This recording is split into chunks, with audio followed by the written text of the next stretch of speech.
This tomato plant is ready to put in the garden, and I was wondering if it's really true that I should plant it up to this leaf right here to get bigger red tomatoes. On the tomato, this is a containerized tomato.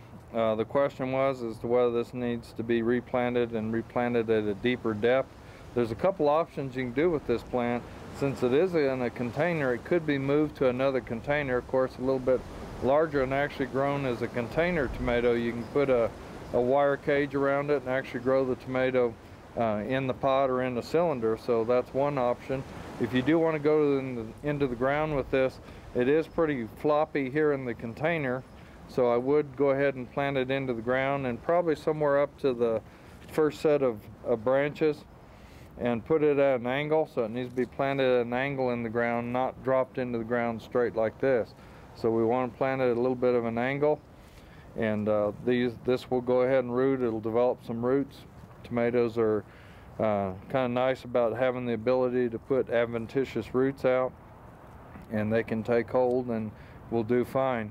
If you don't want to put it in the ground, then you plant it like this, and it will need to be staked or put in a cage in order to keep the plant from flopping around. With a little bit of a breeze or wind, this plant can be damaged by flopping back and forth by itself, so it will need to be staked and held if you cannot plant it at an angle. This is an example of my oleander. The leaves are very brittle and yellow, as you can see, and I'm seeing some yellow aphids crawling around the branches, so I'd like to know what to do for that. The sample of the oleander shows a couple different things on it. This winter, even though it was a little bit mild in the southern part of the state, we still had some fluctuations between our high temperature for the day and the low. This looks like some old winter damage out on the tips. It has started to grow down below it, which would be kind of part of the game here. So this area where you have some dead and kind of crispy leaves, go ahead and clip those off and allow this new growth to come on out on it. There are some signs of a little bit of tip burn on the edges. Again, it can be some old winter damage. You want to watch out for aphids on oleanders. There's a particular little aphid that does hit oleanders. I've never seen the aphid, kill an oleander, but it will cause a lot of stickiness, honeydew, and maybe reduce some of the flower formation on it. So again, kind of blasting them off with a strong blast of water, or maybe insecticidal soap, or get some of your beneficial insects built up. That'll help take care of that. But as far as some of the frost damage stuff, just keep it clipped off.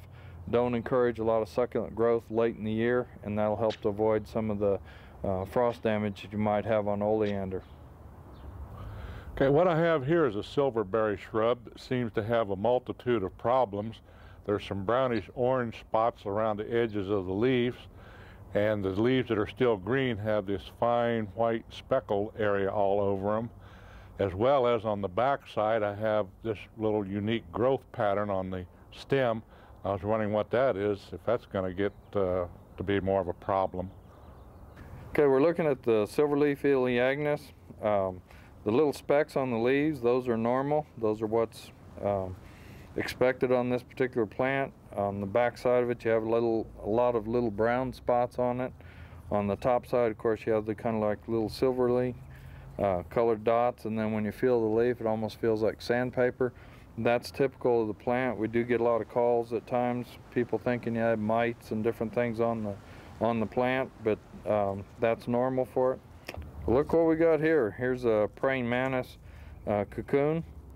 Praying mantis, of course, is a beneficial insect, so if you see these on some of your trees and shrubs, these are good, so you want them on there. A lot of times people will bring them in and think they've got some kind of horrendous insect on there and try breaking them off, but you actually want to keep those on there. Those are good insects, so we do want them in our garden, so leave those on there.